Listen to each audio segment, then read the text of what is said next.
ಎದ್ದೇಳು ಕರ್ನಾಟಕದಿಂದ ರಾಜ್ಯವ್ಯಾಪಿಯಾಗಿ ದೇಶ ಉಳಿಸಿ ಸಂಕಲ್ಪ ಯಾತ್ರೆ ಹಮ್ಮಿಕೊಂಡಿದ್ದರ ಭಾಗವಾಗಿ ಇಂದು ಯಾದಗಿರಿ ಜಿಲ್ಲೆಯಲ್ಲಿ ಆಗಮಿಸಿ ನಗರದ ಪತ್ರಿಕಾಗೋಷ್ಠಿ ಸಂಕಲ್ಪ ಯಾತ್ರೆಯ ಉದ್ದೇಶವನ್ನು ತಿಳಿಸಿದರು. ಈ ಕುರಿತು ಹಿರಿಯ ಹೋರಾಟಗಾರ ರಮೇಶ್ ಸಂಕ್ರಾಂತಿ ಮಾತನಾಡಿ, ಬರುವ ಲೋಕಸಭಾ ಚುನಾವಣೆಯಲ್ಲಿ ಕುತಂತ್ರಿ ಕೋಮುವಾದಿ ಮೋದಿ ಸರ್ಕಾರವನ್ನು ಕಿತ್ತೊಗೆಯಬೇಕಿದೆ. ಅಂಬೇಡ್ಕರ್ ಸಂವಿಧಾನ ರೈತರನ್ನ, ಕಾರ್ಮಿಕರನ್ನ ಮೀಸಲಾತಿ ಪಡೆಯುತ್ತಿರುವ ಶೋಷಿತ ಸಮುದಾಯಗಳನ್ನು ರಕ್ಷಣೆ ಮಾಡಬೇಕಿದೆ. ಅಜಾಗರೂಕತೆಯಿಂದ ಆಡಳಿತ ಮಾಡುವ ಭ್ರಷ್ಟ ಮೋದಿಯಂತ ಒಕ್ಕೂಟವನ್ನು ಸೋಲಿಸಬೇಕಾಗಿದೆ.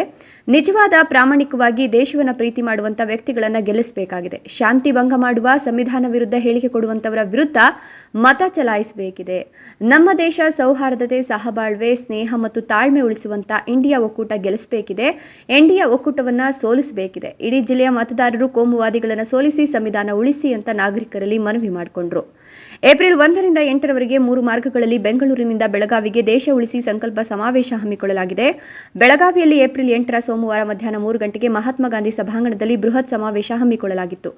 ಎಂಆರ್ ಬೇರಿ ಎದ್ದೇಳು ಕರ್ನಾಟಕ ರಾಜ್ಯ ಸಂಚಾಲಕರು, ನಗನೂರು ಭೀಮಣ್ಣ ದಲಿತ ಮುಖಂಡರು, ರಾಯಚೂರು, ಶರಣಕೊಪ್ಪಳ ಮತ್ತು ಗಂಗಾವತಿ ತಾಲೂಕಿನ ಸಂಚಾಲಕರು, ಮರೆಪ್ಪ ಚೆಟ್ಟರ್ಕರ್ ಜಿಲ್ಲಾ ಸಂಚಾಲಕರು, ಎದ್ದೇಳು ಕರ್ನಾಟಕ ಡಿಎಸ್ಎಸ್ ಯಾದಗಿರಿ ಜಿಲ್ಲೆ, ಗುಲಾಮ ಮಹಿಬೂಬಾ ಖಯ್ಯಾತ್ತ ಜಮಾತ ಇಸ್ಲಾಂ ಹಿಂದೂ ಜಿಲ್ಲಾ ಸಂಚಾಲಕರು ಯಾದಗಿರಿ, ಎಂಡಿ ಸಲೀಂ ಜಿಲ್ಲಾ ಪ್ರಧಾನ ಕಾರ್ಯದರ್ಶಿ, ರಬತ್ ಮಿಲತ ಕಮಿಟಿ ಯಾದಗಿರಿ, ಗೋಪಾಲ ತಳಿಗೇರಿ, ಸೈದಪ್ಪ ಕಲ್ಲೂರ, ಕಾಶಿನಾಥ ನಾಟೇಕರ್, ಸುರೇಶ್ ಬೀರನಾಳ, ಗಿರೀಶ್ ಕುಮಾರ ಚೆಟ್ಟರ್ಕರ್ ಇತರರು ಭಾಗವಹಿಸಿದರು.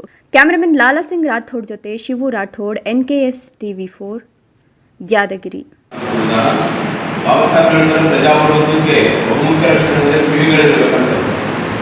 ಆದರೆ ಈ 10 ವರ್ಷದ ಈ ಸರ್ಕಾರಕ್ಕೆ ಕಿವಿಗಳೇ ಇಲ್ಲ.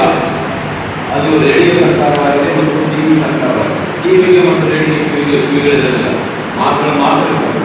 ಇದು ಮಾತುಗಳು ಮಾತಾಡುವಂಥದ್ದು ಸರ್ವಾಧಿಕಾರದ ಒಂದು ಲಕ್ಷಣ. ಹಾಗಾಗಿ ಪ್ರಜಾಪ್ರಭುತ್ವದ ಮೂಲಕದಲ್ಲಿರ್ತಕ್ಕಂಥ ಜನಗಳಿಗೆ ಸರ್ವಾಧಿಕಾರಿಯಾಗಿ ಮಾರ್ಪಡುವುದನ್ನು ನಾವು ಕಣ್ಣಾರೆ ಕಾಣ್ತಾ ಇದ್ದೇವೆ. ಹಾಗಾಗಿ ಸಂವಿಧಾನ ಪರವಾದಂತಹ ಜನಗಳು ಮತ್ತು ಸರ್ವಾಧಿಕಾರದಲ್ಲಿರ್ತಕ್ಕಂಥ ಇದು ವಿಧಾನ ಪರಿಗಣಿಸುತ್ತಿಲ್ಲ. ಹಾಗಾಗಿ ಸಂವಿಧಾನವನ್ನು ಪ್ರೀತಿಸುವ, ಪ್ರಜಾಪ್ರಭುತ್ವವನ್ನು ಒಪ್ಪುವ, ಹಕ್ಕಿಕೊಳ್ಳುವ ಎಲ್ಲ ಜನ ಸೇರಿ